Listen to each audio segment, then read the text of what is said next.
नमस्कार दोस्तों, आपका स्वागत है। तो आज की इस वीडियो में हम मैप की सहायता से विश्व के प्रमुख रेगिस्तान के बारे में पढ़ेंगे।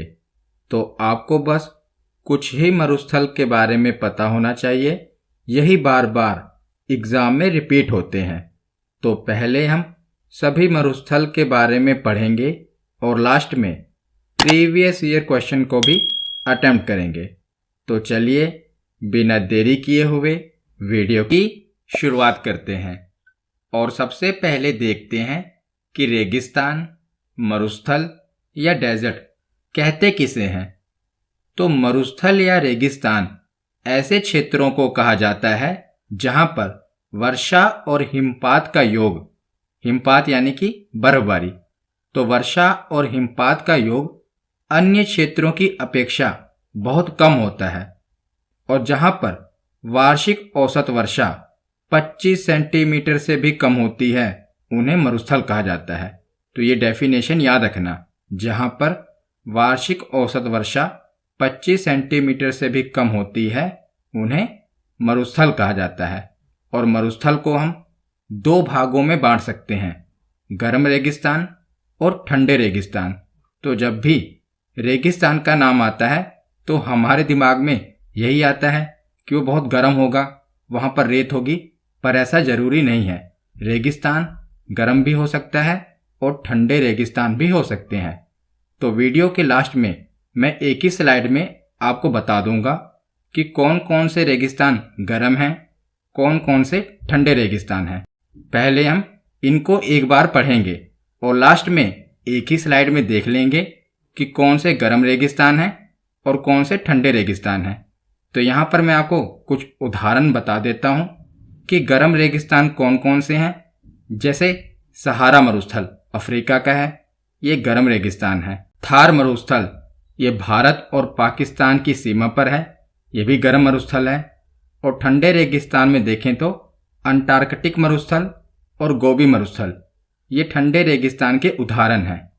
तो अब हम आगे देखते हैं। तो आगे हम देखते हैं कि रेगिस्तान में पाई जाने वाली वनस्पति को क्या कहते हैं। एग्जाम में पूछा गया है, अभी एनटीपीसी के एग्जाम हुए थे, वहां पर यह प्रश्न आया था और एसएससी के एग्जाम में भी बहुत बार पूछा गया है। तो याद रखिएगा, रेगिस्तान में पाई जाने वाली वनस्पति को मरुद्विद या जीरोफाइट कहा जाता है। तो इंग्लिश में से जीरोफाइट कहते हैं, हिंदी में भी जीरोफाइट या मरुद्विद कहते हैं। तो जीरोफाइट वे पौधे होते हैं जो बहुत ही शुष्क स्थानों में जीवित रहने में सक्षम होते हैं, तभी तो ये रेगिस्तान में सरवाइव कर पाते हैं और ये आमतौर पर रेगिस्तान जैसे क्षेत्रों में पाए जाते हैं। कौन सी वनस्पतियाँ? जीरोफाइट वनस्पतियाँ। और मरुस्थलीय वनस्पतियों की विशेषता क्या होती है? तो ये कांटेदार वनस्पतियाँ होती हैं, इनकी पत्तियाँ नुकीली होती हैं और इनकी जड़ें गहरी होती हैं, जैसे कि कैक्टस और खजूर, ये जीरोफाइट वनस्पतियों के उदाहरण हैं। तो इन पौधों में अक्सर जानवरों से बचने के लिए कांटे होते हैं और पानी की तलाश में इनकी जड़ें भूमि में काफ़ी गहराई तक जाती हैं, इसीलिए इनकी जड़ें काफ़ी गहरी होती हैं और इनकी पत्तियां नुकीली होती हैं। उदाहरण के लिए मैंने आपको बताया ना, कैक्टस ये कांटेदार वनस्पति है और ये रेगिस्तान में पाई जाती है, तो याद रखिएगा। तो शुरुआत हम करते हैं एशिया महाद्वीप से। तो सबसे पहले देखते हैं थार मरुस्थल। तो यह है भारत और पाकिस्तान की सीमा पर स्थित है। यह है थार मरुस्थल और ये भारत और पाकिस्तान की सीमा पर स्थित है, आपको पता ही होगा इसके बारे में। और यह भारत का सबसे बड़ा मरुस्थल है। कौन सा? थार मरुस्थल। और दक्षिण एशिया का भी सबसे बड़ा मरुस्थल है थार मरुस्थल।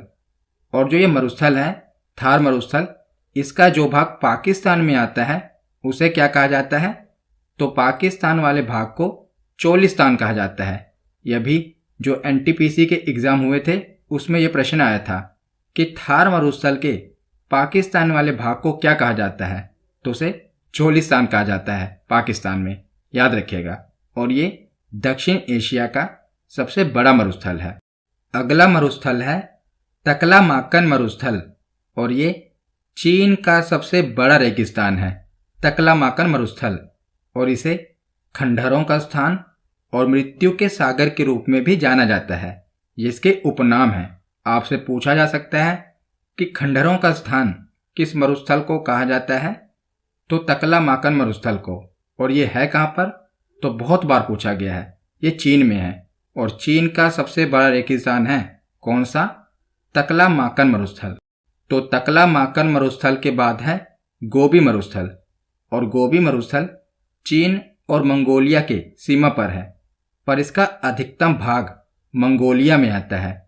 इसीलिए आप एग्जाम में देखेंगे तो ज़्यादातर ऑप्शन में मंगोलिया दिया होता है, क्योंकि गोबी मरुस्थल का ज़्यादातर भाग मंगोलिया में आता है और इसका कुछ भाग चीन में आता है, पर एग्जाम में ज़्यादातर ऑप्शन में मंगोलिया ही दिया होता है। इसीलिए मैं आपको बता रहा हूँ, याद रखना कि गोबी मरुस्थल कहाँ पर है, तो मंगोलिया में है।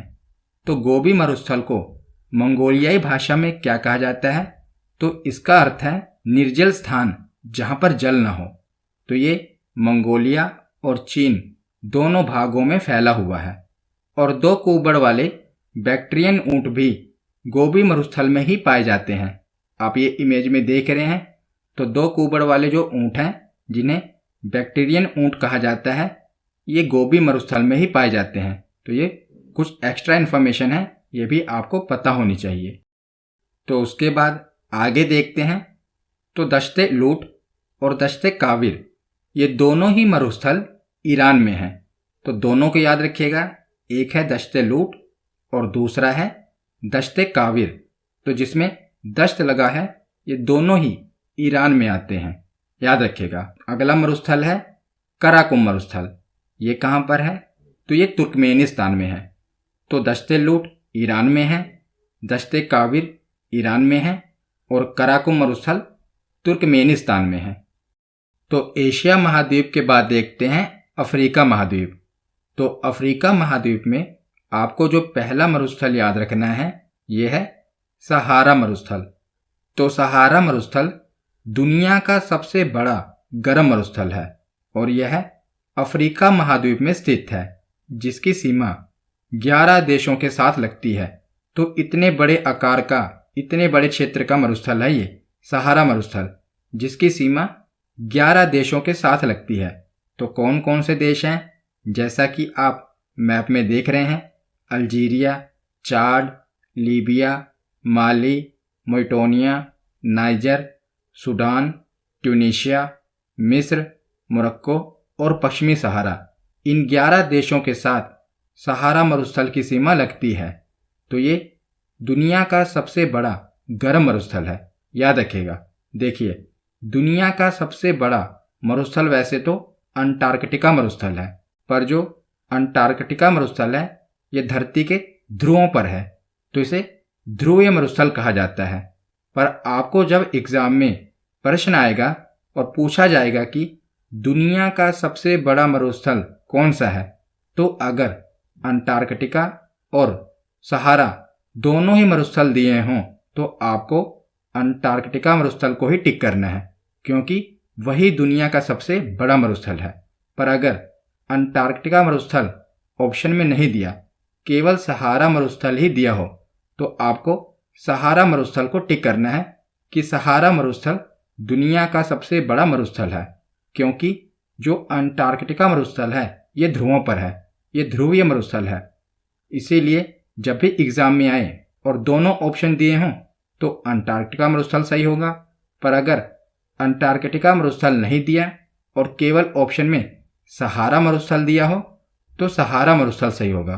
पर वैसे देखा जाए तो दुनिया का सबसे बड़ा मरुस्थल है अंटार्कटिका मरुस्थल और दुनिया का सबसे बड़ा गर्म मरुस्थल है सहारा मरुस्थल। तो आशा करता हूँ आपको समझ में आया होगा।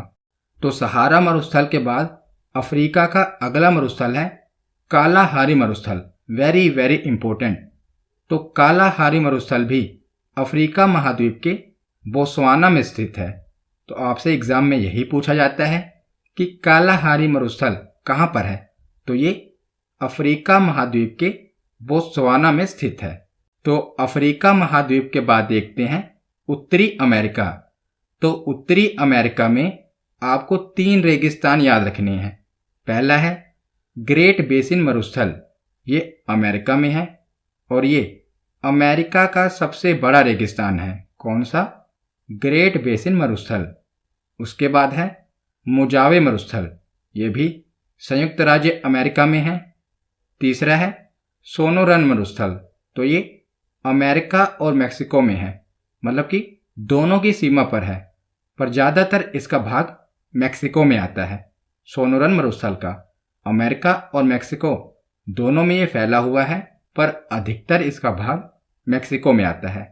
तो 3 मरुस्थल हो गए उत्तरी अमेरिका में। कौन कौन से? ग्रेट बेसिन मरुस्थल, ये अमेरिका का सबसे बड़ा मरुस्थल है। उसके बाद है मोजावे मरुस्थल, ये भी अमेरिका का है। तीसरा है सोनोरन मरुस्थल, ये अमेरिका और मेक्सिको दोनों देशों में फैला हुआ है, पर अधिकतर इसका भाग मेक्सिको में आता है। तो उत्तरी अमेरिका के बाद देखते हैं दक्षिणी अमेरिका। तो दक्षिणी अमेरिका में आपको 2 ही मरुस्थल याद रखने हैं और ये मोस्ट इम्पोर्टेंट है, ये तो समझ लो एग्जाम में पूछे ही जाएंगे। तो पहला है अटाकामा मरुस्थल, ये दक्षिणी अमेरिका महाद्वीप के चिली देश में है और ये दुनिया का सबसे शुष्क रेगिस्तान है, यानी कि यहाँ पर पानी नाम मात्र का भी नहीं है इस रेगिस्तान में। कौन सा?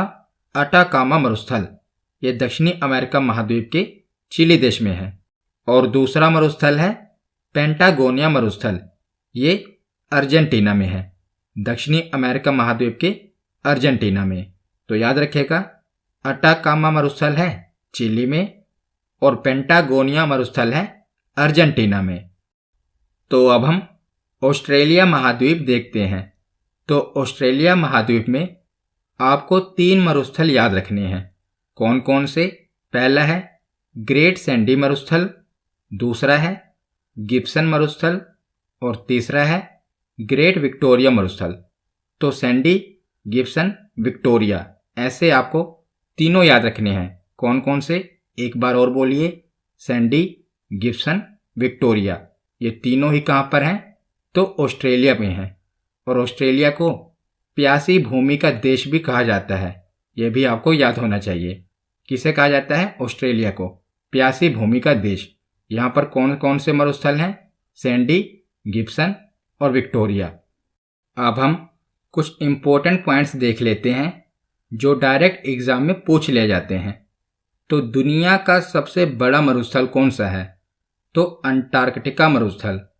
और दुनिया का सबसे बड़ा गर्म मरुस्थल कौन सा है?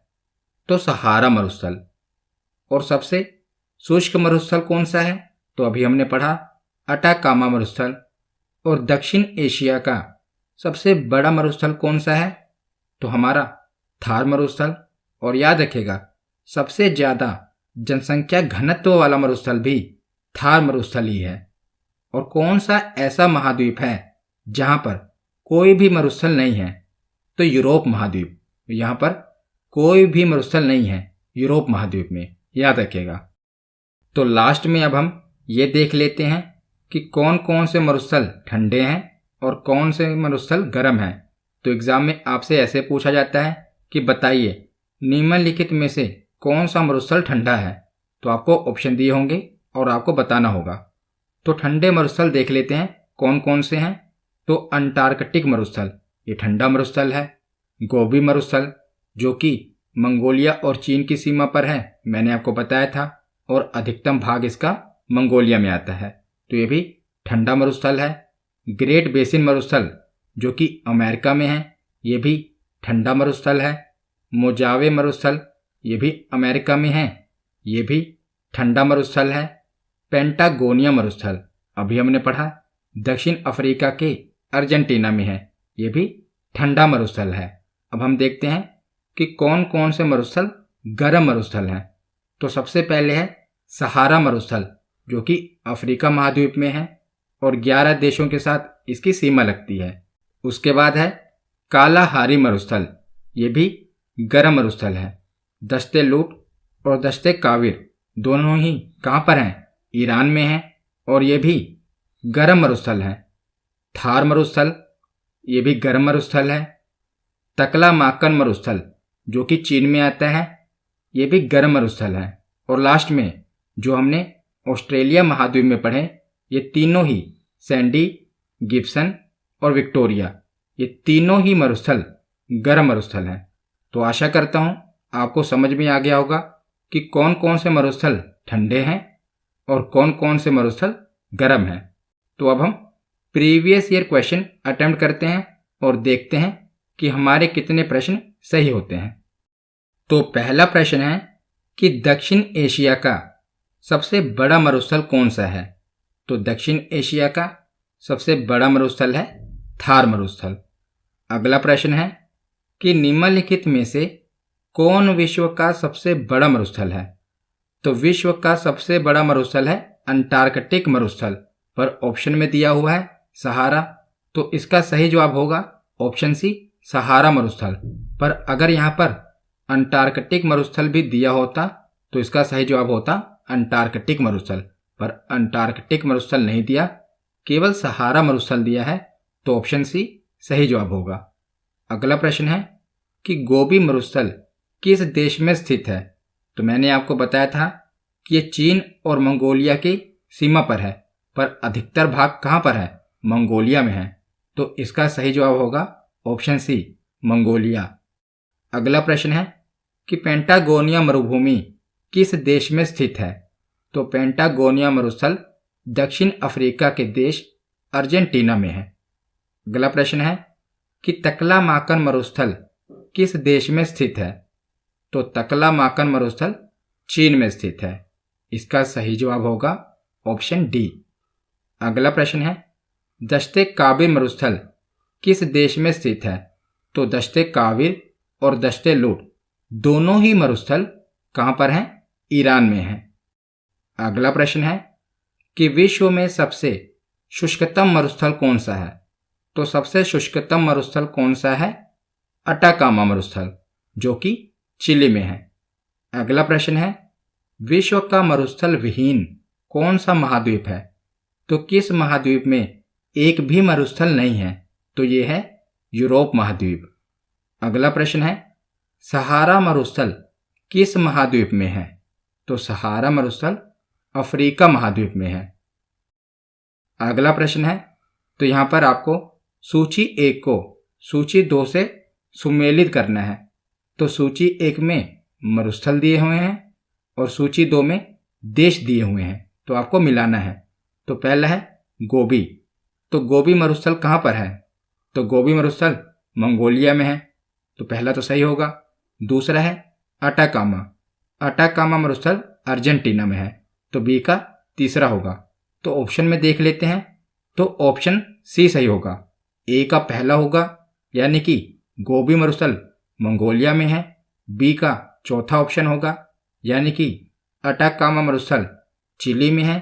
सी का तीसरा होगा, पेंटागोनिया मरुस्थल अर्जेंटीना में है। और डी का दूसरा होगा, थार मरुस्थल भारत में है। तो आज का आखिरी प्रश्न है कि भारतीय मरुस्थल को कहते हैं, तो भारतीय मरुस्थल कौन सा है इसमें से? थार मरुस्थल। तो आज की ये वीडियो यहीं पर ख़त्म होती है। कैसी लगी ये वीडियो कमेंट सेक्शन में ज़रूर बताना।